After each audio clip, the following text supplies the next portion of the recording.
kung sila nakikinig, sinabihan na nga namin na wala. Nakikinig sila doon sa isang tao na mahilig sa gumawa ng kwento. Yun na nga hindi ko maintindihan eh, Attorney Panelo, bakit nakikinig sila doon sa... Pakiusap ko ng laman sa'yo, Roque, kung maaari lang. Tama na. Tama na ang nagsasalita ka para sa mga Duterte.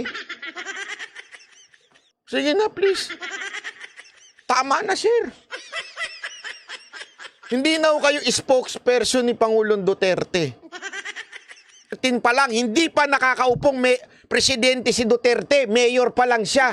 Ayan na, may kasunduan na we will not violate the agreement not to construct new structure. Nasa inquirer yan. Ang tanga-tanga nyo ba?